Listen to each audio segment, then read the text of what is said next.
The coins clinked onto the counter. A wrinkled hand pushed them forward. The teller's laugh cut through the quiet lobby. "That's it? That's all you've got?" Heads turned. Snickers followed. An old black man, shoulders bent with age, stood humiliated while polished shoes and tailored suits passed him by without care. But what they didn't know was that in less than 24 hours, the balance of power would shift forever. Tell us in the comments, have you ever been judged too soon? Before we begin, hit subscribe. It's appreciated. His name was Charles Henderson, a man well past 70, with a face carved by time and years of hard labor. He lived quietly on the outskirts of town, in a small wooden house he had built with his own hands decades earlier. Most days his life seemed ordinary. Morning walks with his cane, afternoons spent tending a tiny vegetable garden, evenings sitting by the radio, listening to old gospel hymns. To anyone passing by, he looked like just another forgotten old man living on scraps of retirement savings. But what no one saw was the story behind those tired eyes. Charles had once been a young dreamer, a man who had fought through poverty, racism, and rejection just to put food on the table. He had worked jobs nobody wanted, saved pennies most people laughed at, and endured the humiliation of being treated as less than human time and time again. Yet through it all, he never gave up the one thing that kept him going, his belief in the value of patience, discipline, and quiet persistence. On that particular morning, Charles made his way to the bank, clutching a worn envelope filled with small bills and loose change. It wasn't much, at least not in the eyes of those who measured worth by dollar signs. To him, though, it represented years of hard work, every coin a memory, every bill a sacrifice. The bank lobby gleamed with polished marble floors and walls lined with promotional posters promising wealth management and financial freedom. Charles shuffled in, ignored by the busy crowd in suits and dresses, each person, too, caught up in their own lives to notice the old man's presence. But the moment he reached the counter, everything changed. The teller's smirk, the mocking words, the laughter. It was a scene designed to remind him of where society thought he belonged. The humiliation was sharp, cruel, and familiar. He had been here before, in different forms, in different years. What would you do if you were in Charles's shoes, standing small before a room full of people who saw nothing but weakness? The laughter at the counter echoed long after Charles walked out of the bank. That sting of public humiliation dug deep, but it wasn't new to him. He had spent his whole life being underestimated, dismissed because of his age, his skin color, his quiet manner. What no one knew was that every time people mocked him, he had quietly been building something far greater than they could imagine. That envelope of crumpled bills and coins, it wasn't his life savings, not even close. It was a mere drop in the ocean of what he had carefully stacked away over the decades. Charles had never chased flashy cars, never wasted money on things meant to impress. Instead, he invested, slowly, patiently, land, small businesses, and eventually shares in larger companies. Every insult, every rejection, every door slammed in his face had only fueled his determination to prove that wealth could be built quietly, brick by brick, while the world wasn't paying attention. But inside that bank, perception was everything. The teller's sneer spread to others in the lobby, and Charles felt the heat of their judgment. The security guard eyed him as though he didn't belong. A woman in a pearl necklace whispered behind manicured hands. He had walked in with dignity. He left with a storm brewing inside him. The weight of all those eyes made one thing clear. This wasn't just about money.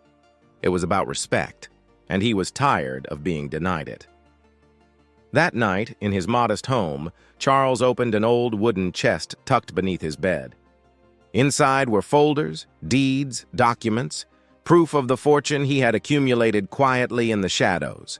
His cane leaned against the wall as he studied the papers, his jaw set with resolve. The bank teller's laugh replayed in his head, each echo sharpening his decision. He wouldn't just deposit money. He would make a statement. The next morning, while the same teller brewed coffee and settled in behind the counter, the doors of the bank would open again. And this time, Charles wouldn't be walking in as just another old man with spare change. He would be walking in as the man holding the power to turn their entire world upside down. And what happened when he placed those papers on the desk? That moment would change everything. Would they still laugh when the truth came out? The bank's morning rush had just begun. Suits hurried in and out, the hum of printers and clicking heels filling the polished lobby. The teller from yesterday leaned back in her chair, sipping her coffee, already whispering about the penny man with her co-workers. She didn't notice the slow, steady shuffle of Charles Henderson walking through those glass doors once again. But this time he wasn't holding a wrinkled envelope. Instead, he carried a leather briefcase, old but well kept. The guard barely looked up, dismissing him again as harmless. The same customers turned their heads, smirking as if waiting for another pitiful scene. To them, this was entertainment. An old black man coming back for another round of humiliation. Charles made his way to the manager's office. A tall man in a tailored navy suit, the manager glanced up with mild irritation. "Yes, can I help you?" His tone was sharp, clipped, dripping with the same condescension Charles had grown used to all his life. The teller from yesterday stood nearby, her smirk widening. She expected him to beg, to plead, to deposit a few more coins. But Charles didn't flinch. He set the briefcase on the desk, unlatched it, and pulled out a thick stack of documents. Deeds, contracts, investment records, and finally, the papers confirming his majority ownership in the very bank they were standing in. The room went silent. The teller's smile faltered. The manager's eyes widened, his voice catching in his throat as he skimmed through the documents. Charles had not come to deposit change. He had come to claim what he already owned. The whispers began to ripple across the lobby. Customers craned their necks, staff exchanged panicked glances. That small depositor was, in fact, their new boss. In that instant, the humiliation of yesterday flipped on its head. The teller who mocked him could no longer meet his eyes. The manager's arrogance collapsed into a desperate politeness. The old man they had dismissed as worthless now held the power to hire, fire, and change everything about the place they thought belonged to them. The bank had laughed at him. But now, the bank was his.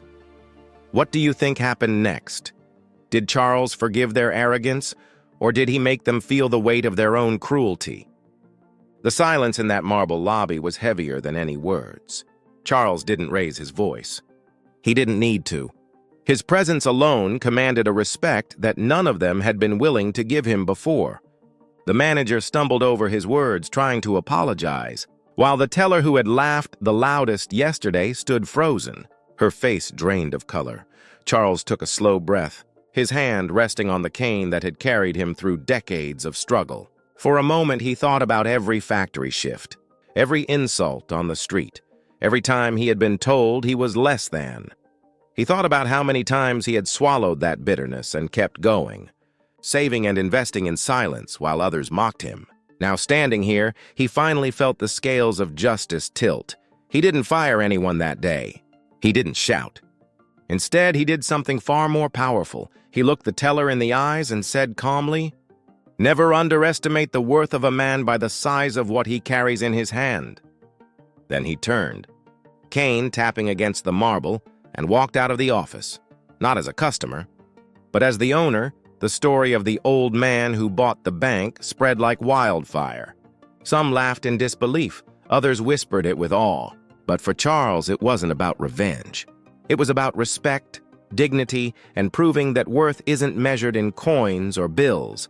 It's measured in persistence, patience, and the strength to rise above humiliation.